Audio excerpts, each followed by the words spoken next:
So guys, this retired military general has come up again with another bombshell. He is exposing the rot in the military. Recently, he came up to talk about those who are sponsoring terrorism in the north and how the military is being compromised. This man was in charge of investigation to find out those sponsoring terrorism in Nigeria. And guess what? He came up with names and he exposed so many of them. And before you know it, they retired him forcefully. They arrested him. They detained him for 64 days. And on the day they want to release him, they handed him his retirement letter. So he left the military. This is a retired general major in the Nigerian army, and now he is revealing more on what is happening in Nigeria. You can see this headline here. It says, Nigerian Chief of Army Staff Attirhiru was assassinated in May 2021. Plane explosion. He said that was an assassination. If you can remember, this is Attirhiru Ibrahim, the young CDS that took over under Buhari, and within some months his life was cut short. So guys, that tells you that there are really forces who own this country. This Attirhiru that has died, you know, he is an Hausa man, and this is one of the reasons why people are afraid for Musa Christopher, because it's not really easy for you to boycott, you know, the powers that be, especially from the Fulanis. They are very strong in politics, and for them, they believe that Nigeria is owned by them, that the British handed Nigeria over to them. They have to reign, they have to dominate, and all that. Don't forget that Buba Galadima came out to say that why they brought Buhari into politics was because they were not comfortable the way the North was being treated. The Fulanis were not being properly taken care of, and that was why they went and brought Buhari into politics. But Buhari tried severally but failed. So when Tinubu, you know, meshed with Buhari survived that election that ousted Jonathan. And since Buhari came in, since the APC took over, that is the beginning of, you know, the worsening insecurity. Yes, we had insecurity during Jonathan, but all of those, when you look at it now, you will know that they were all orchestrated to remove Jonathan. And now when APC now came in, terrorism became institutionalized in Nigeria because we don't see them fighting back. You know, we don't see them fighting back. So this man is saying something Nigerians should pay attention to. He said, Nigerian Chief of Army Staff Attirhiru was assassinated. This is a latest headline posted today by Sahara Reporters, and I'm going to read a section of this article just for you to know that this man is a retired general. So everything he's saying, he knows where he's coming from. You know, he said, this article says Ali Kefi, who once served as General Officer commanding GOC Division 1 Division and headed the Convert Operation Service worldwide, alleged that Attirhiru's death occurred against a backdrop of internal hostility, operational sabotage, and high level of corruption within the military. High level of corruption within the military. That there was a sabotage and internal hostility, meaning they are fighting within themselves, possibly because of the position. It went further to say a retired senior army officer, Major General Danjuma Ali Kafi, has alleged that the late Chief of Army Staff, Lieutenant General Ibrahim Attirhiru, was deliberately eliminated and did not die in an ordinary plane crash, as officially stated. Nigerians, can you hear it? This man is leaking a secret everybody should pay attention to. This man is leaking a secret. I think he went to, was it Kaduna or so, and then we heard that his plane was shot down. Some people say it was terrorists that shot it down and all kinds of things, but this man is saying that it was well planned because of internal hostility and operational sabotage, and then high level of corruption within the military. He went ahead to say Ali Kefi, who once served as GOC commanding 1 Division, has headed the Convert Operation Service-wide, alleged that Attirhiru's death occurred against a backdrop of internal hostility, operational sabotage, and high level of corruption within the military. Now, talking about the military, you can see that here the people of Adamawa are protesting because the military came there and shot many of them while they were protesting. Now, the military is coming out to say it is not them, it is another militia group. Can you imagine? Another militia group that came with live bullets. Militia, meaning they might be all these security, like police, community policing group and all that. That is another militia that came and opened fire. That is what the Nigerian military is saying. This thing happened. The Nigerian military has been quiet. The Nigerian government has been quiet. Not until the very dark man went there now to hear from the locals. But let me read this headline. It says, 9 women reportedly killed by Nigerian soldiers laid to rest in mass burial as identities revealed. In a summer atmosphere marked by grief, anger, and unanswered questions, 9 women allegedly shot dead by Nigerian army personnel in Adamawa State were given a mass burial on Tuesday. The funeral ceremony held at Lamude local government secretariat attracted thousands of mourners from Lamude and surrounding communities. The solemn occasion served as both a funeral farewell and a communal expression of condemnation. Many of them came out, and when you look at these people, they appear to be mostly Christians. So who are the militias that came to kill these people according to the military? Anyway, I'm going to allow you to take a look at this video, but this tells you a lot that, see, ending terrorism in this country is going to be very difficult. We have powerful people in places of authority that are responsible for what is happening in Nigeria. And you know, people used to say Tinubu is a master strategist. Tinubu is bold. What is happening to Tinubu since he entered office because of second-term ambition? Tinubu cannot shake body. Tinubu that once said he does not believe in one Nigeria. What is he now doing in Aso Rock? He's playing to the gallery. Look at how terrorism is almost wiping Nigeria away. The American man that came, Raymore, on fact-finding, went to Benue. He has reported back to the US saying that more than 600,000 Benue state residents are in IDP camp. Only Benue has more than 600,000 people from Benue State are in IDP camp. What does that tell you? And Tinubu is planning for second term. Tinubu has never visited these people in IDP camp. Neither has Shetima ever visited them. Tinubu is running for second term because they don't care. Even if the Fulani is by you, Tinubu is scared for himself. He's scared to take action. He's scared to call out these people. We have names of terrorists in Nigeria. Nobody's mentioning them. Anyway, guys, let me just allow you to take a look at this video and let me know your thoughts in the comment section below. Take a look. Fresh protests erupted in Numan, Adamawa State on Tuesday following accusations that Nigerian army personnel killed women and children while deployed to restore order in the crisis-hit Lamurde local government area. The unrest stems from ongoing communal clashes involving the Bachama and Chobo communities. However, the Nigerian army has denied the allegations, insisting that the casualties resulted from local militias mishandling automatic weapons. Trust TV's Gibson Swadigo completes the report. Tension remains high in Lamurde as large numbers of women clad in black march through the major roads protesting the alleged killings of civilians by security forces.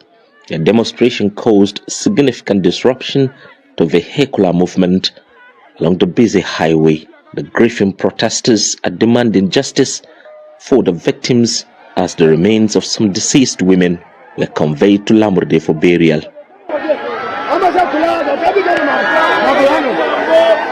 A mix of sorrow, anger, and frustration filled the air as chants for justice grew louder. Our women were killed by uniformed personnel. Leave us with griefs in our hearts as a people. As women, we call the government to fight for our rights because according to the Constitution of Nigeria, we have a right to life. So those particular people that shot this bullet I'm holding right now, when they came, they stopped the car, they stopped the truck. I've never seen where a military man came down from a truck and went on his knee, pinned down, and aimed at the women in close range and fired bullet on rapid, and shot about over 20 people at the spot. 5 people were lying dead. The protesters accused security forces of responding late despite early distress calls, allowing the violence to escalate and several communities to be razed. No one was having any armed, nobody was having something with them. We were just holding leaves. To contain the unrest, the Adamawa State government has imposed a 24-hour curfew in Lamurde, with security operatives stationed across the area to enforce compliance as hostilities between Bachama and Chobo-speaking groups persist. Several injured victims are currently receiving treatment at Numan General Hospital, while the casualty figures are expected to rise as more information emerges. While the protesters maintain the army is responsible for the death, the Nigerian army dismissed the claims, stating that the fatalities were caused by untrained local militias who mishandled automatic firearms. Alright, so I am live in Adamawa State, and where I'm standing now is a village called Munatare, just outside Lamude local government, where I'm going to expose what I call 21st century genocide by members of the Nigerian army. Now, I'm going to be playing the video, but before I play the video, I came here today to come and ask the people question and why the Nigerian army opened fire on women that led to the buying of 7 women and 2 men. They opened fire on harmless protesters that didn't have no arm.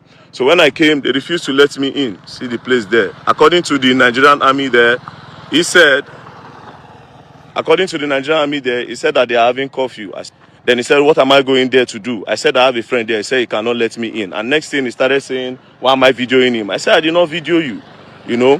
But yeah, the members of the Nigerian army came here to commit an atrocities and they want to cover it up. The reason for me coming here is that they can explain to Nigerians who authorized them to open fire on women that led to the mass burial. I will also post video from the mass burial. But for now, let me show you a video of what happened here on Monday, being the 8th. Today is the 10th. On Monday, being the 8th of December 2025.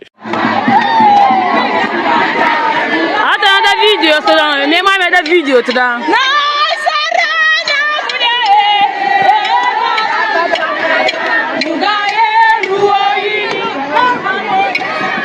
I thought I'm going, I'm going.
Please, your reaction to today's result.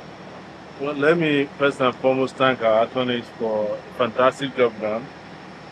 Since this matter was brought to their attention and brought to court, they have diligently worked to expose the police and the illegality that's become the order of the day with Nigeria Police Force, which also is embedded in the legality of the man who is the IGP of police, legally appointed. He has been encouraging illegality and impunity. We are aware as we speak that there's a lot of crises besetting the Nigeria Police Force, including and not limited to another case of torture in Imo State, of a torture chamber they call Tiger. There is also another brewing issue now of the staff list of the Nigeria Police Force that has been populated with people who are not qualified to be senior officers. The staff list of the Nigeria Police Office in Nigeria Police is made up of the IG up to assistant commissioners of police. That's another crisis that we are going to deal with. But even in the middle of it, let me congratulate Nigerian police officers, both retired and serving, for the struggle we fought on their behalf to remove them from the contributing pension scheme that have pauperized and destroyed their life. I want to particularly thank those retired officers who stood in front of the National Assembly until that bill was passed a few days ago. But we started it on their behalf. Regardless of what they do to us, we are benevolent enough to continue to support their welfare. And we are calling on the rank and file of police to remember that they are a Nigerian police force, not a force against Nigerian people. So that is the reason why we took this case. Normally, I don't sue the police regardless of what they do to me, because I know one day all of them will face nemesis, individually and collectively, especially those who have been doing evil, who have been repaying us evil for the good we do for society. And I remind those who are behind this that no one of them will get away unpunished, no matter how powerful they are. And it includes what the IGP is doing. I've been briefed about everything that was done, including attempts to assassinate my person this year. The IGP of police made sure that my passport was seized since January, and this is December, and I have not been able to regain my passport because he plotted with a judge in Abuja, the Federal High Court. But the good news is that in the course of doing this, we're also finding judges who are finding courage to do what is right. And that's why we tell you all the time that we bring justice to Nigerian courtrooms and everywhere that we need to shine light on. So as a result, I just want to thank our lawyers, thank Nigerian people, and also let the police know that wherever there's injustice, we'll fight back. The Owuroshoki case is not over. Don't let anybody deceive Jimoh Moshood, who is the Commissioner of Police of Lagos, who, by the way, I heard is plotting to become IGP. Tell him to perish the thought. You are not going to become IGP, Jimoh. If you like, you can hit your head on the floor to impress Tinubu and the illegal IGP who promised you that you will become IGP, just deceiving you. This country, we are going to fight for a country where people are competent become IGs in this country. Because it is because of incompetent people like you that the Nigerian police has become almost a useless organization in fighting insecurity. And that's why the country, 16 states, are under the control of bandits, kidnappers, and terrorists now because Nigeria police failed in its duties as the internal protectors of the territory of Nigeria. So the job the police are supposed to be doing is what soldiers are doing, because out of 350,000 policemen, only 210,000 of them are actually working. The rest of them are either ghost policemen or they have traveled to Canada and America, but they are still collecting salary. And out of that, 100,000 of them have been assigned to VIPs. So there are only 110,000 policemen left, and that is not enough for 230 million people. It is these guys, and you know, when they want to make fun of themselves, they say they have withdrawn policemen from VIP. In fact, what that declaration did was to give the IGP and the senior cadres of the police more opportunity to make money this Christmas. Nobody's VIP police has been withdrawn. They are still with them. But if your own is withdrawn, it's because you have not paid your regular dues to the Nigerian Police Force Bank, as Fela used to refer to them, of which the IG is the managing director. So thank you so much, Nigerians. We want to wish those who can have Merry Christmas, Merry Christmas. It has been a difficult year, but it has also been a year of enlightenment and excitement that has helped us to bring justice and fought the struggle that we've been wanting to fight for this country in such a way that more eyes are open now. From Kanu to Badagry, from Badagry to Port Harcourt, consciousness has happened to the Nigerian people. And I want to wish you a Merry Christmas and a Happy New Year, and ask that may Nigeria not happen to any of you in this year. Councillor, please, could you summarize today's hearing for us? Yes, the application that we filed before the court to challenge the actions of the Commissioner of Police of Lagos State was eventually heard today. And first and foremost, we need to appreciate the court. We need to appreciate the judge in particular for the accelerated hearing given to this matter. You know, this matter has been on adjournment virtually every 5 days. You know, and the interim order given by the court at the inception of this matter, the court always, every time we appear before the court had reiterated that order subsists. As it stands today, the interim order given by the court to restrain the Commissioner of Police of Lagos State from taking further action in regard to his declaration, which we have said are not constitutional and not legal, that order still stands. Today the court gave us an audience. We took argument for both sides. We are saying that the actions of the Commissioner of Police, 2 actions for that matter. The first one of 27th of October 2025, when Mr. Moyale Sowore was in Abuja, the Commissioner of Police was saying telescopically that I should stay away from Lagos. You know, on the 3rd of November, he now said he declared him wanted. In fear of his presence in Lagos, particularly where massive demolitions of of the poor men houses are taking place in Owosoke. He was never accused of any allegation, was never accused of any crime, no invitation was sent to him, no crime committed, no charge.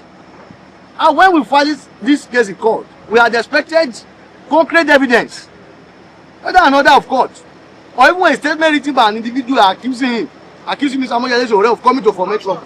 But there was nothing. There was nothing. The only statement that was written by a police officer was after this matter had been filed. And he did not even accuse Mr. Moyele of any crime. He said he instructed their youths to mobilize to demonstrate around the Owosoke and Koka area of Lagos State. And this is so Council, are you saying that the police gave no justification before the court? There is no justification. We don't need to. We cannot preempt the court. But we are saying there is no justification. There is no single one. After the matter has been filed, a statement was written by police officer after the matter has been filed to say that intelligent, no complainants, nothing. So we have submitted to the court. So what relief are you seeking on behalf of your client at this point in time? The first thing is that it is not about the applicant. It's not about Mr. Moyele Sowore.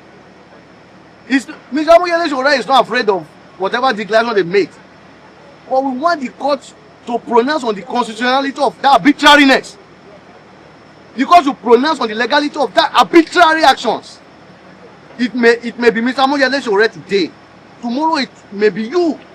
The next day it may be somebody without a name. And they will brand him an outlaw. They will brand him a fugitive. And they will go after his liberty. That is why we are in court. Nothing more. So what should Nigerians expect as far as this case is concerned, sir? We have hope. Why should I say this? We have been in court for a while. Many cases were adjourned to February, some to March. But we have appeared in this court within a period of 6 weeks. We have appeared like 4 times. The court is saying, I want to hear this matter. The last time we were in court, after filing a counter affidavit that the court said is not properly filed, we expected them for about 8 days. The day we appeared in court, after we had even responded to that old one, they brought the counter affidavit. That was on Friday, right? And the court said, I want to hear this matter. We said, my Lord, give us 24 hours. We will find a new response to this because there is nothing there. There is nothing. And because he gave us, the court was asking, are you sure you are going to be ready? But today we are ready. We have shown that we are ready. We want the actions of the Commissioner of Police to be declared unconstitutional. Not just in respect of Mr. Moyele, but in respect of Nigerians. There must be respect to. So guys, let me quickly take you through some of the reactions here. Breaking: Adamawa women shot dead by Nigerian soldier. Given mass burial, identities released. The victims are Florence Frank, Susie Tanko, Mary Talmo, Mercy Kennedy, Luki Yakubu, Swam Ritami, Mary Shikaunu, Destiny Gibson, and Hubonwakma Nixon. So these are all Christians. The genocide continues. That's what we are seeing in Nigeria. The genocide continues. This actually happened in communities where Christians are, more. That's Christian-dominated area in Adamawa State. Women came out to protest over insecurity. And guess what? The Nigerian military released fire. Now the Nigerian military is saying, oh, it was not us. It was a militia group. So how long are we going to take all these lies? How long are we going to dwell in all this? So guys, a whole lot is happening in Nigeria. Now let me take you through some of the reactions coming from Nigeria. These people say they are all Christians. Yes, they are Christians. So, and this person said the people of Middle Belt have seen hell, from Boko Haram to bandits and now the army. Honestly, they are really seeing hell. There's Christian genocide in Nigeria conducted by Fulani militia. The military say it's militia. They didn't even come out to they say it was by a militia group. Which militia group was their name? They didn't give name. This person said there is a genocide against Christians in Nigeria. All Christians, we all know Muslims don't bear Mary. Yeah, all are Christians. And this one say they are unable to kill bandits, but they were able to kill civilians. Is this not madness? That's all we see in Nigeria. It does not even concern them. There is no Christian genocide in Nigeria. There is no Christian genocide in Nigeria, quote. This person tagged the United States.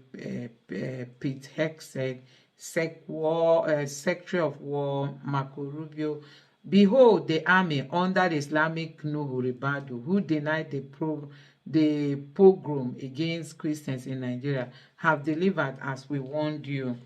So this person is saying, see what is happening under Nuhu Ribadu's NSA adversary position. This person say, this is genocide against Christians. Now I understand what happened. This person say, Raimo, they are not saving them from bandits, and they will kill them when they protest, peaceful protest. Hey, this person say, they were Christians. They are Christians. Nigerian army and killing innocent people, Christians to be precise, needs to be investigated and everybody involved punished. Christian genocide perpetrated by the Nigerian army. Raimo, you need to see this. All of them are Christians. It is really so sad. Really so sad. People killing these Christian women will suffer accidental death for their wives. Another person says Nigerian soldiers committed genocide against Christians in Nigeria. And this person said, these soldiers are repentant Boko Haram, all Christians. Honestly, these soldiers it's likely they have some elements of, radicalism in them, because you can't tell me people are protesting. You need to see the bullet that was released. You know that this is as horrific as what happened during NSAS at the toll gate. They just opened fire at protesters. Immediately, 7 people died. Later, the death toll increased to 9. I don't know if it has increased now with 50-something persons injured. This person said, another Christian genocide happened and no major news outlet reported it. Honestly, it's really, really so sad. God rest their souls. May their killers be eventually identified and punished. Christians being massacred like chicken again. All Christians. So soldiers also murder Christians. So guys, you can see it that what the Christian community is going through is not just the terrorists alone. Being a Christian in the Middle Belt is hell. I mean, it's hell. And if this is not addressed quickly, it is even going to be worse again. Now, let me take this headline. All these airlines that the ones sponsoring banditry and kidnapping to make our roads unsafe so they can cash out, because the price of just to fly within Nigeria is now outrageous. Kokopi calls out Ministry of Aviation over hike in air ticket. People are really lamenting how much they have to pay to travel from one point to the other in Nigeria. Honestly, it is unbelievable, Nigerians. It's really, really unbelievable. Now, this person says, how Peter Obi tackled insecurity under my watch in Anambra. This is General Aneche speaking, that when Peter Obi was governor, he was a general then, and let me read this headline. He said, I'm very sure that Peter Obi is in as Aso Rock is Rock. Okay, is in as Rock. He would have solved the insecurity challenges we have, because he would have been in command and control just like he did in Anambra State. This is General Aneche speaking for Peter Obi. Anyway, guys, let me know what you think about all this happening in Nigeria. Women are protesting in Adamawa over the killing of about 9 of their women during a peaceful protest to express their unhappiness over banditry and terrorism that is disturbing their environment. And when they came out, the military, instead of protecting them, decided to release fire and ended up killing some people. And since then, the military is quiet, the Tinubu's government is quiet, the news outlets are quiet. Anyway, guys, let me know what you think about all this development in the comment section below. Please don't forget to subscribe and turn on the bell notification. Thank you.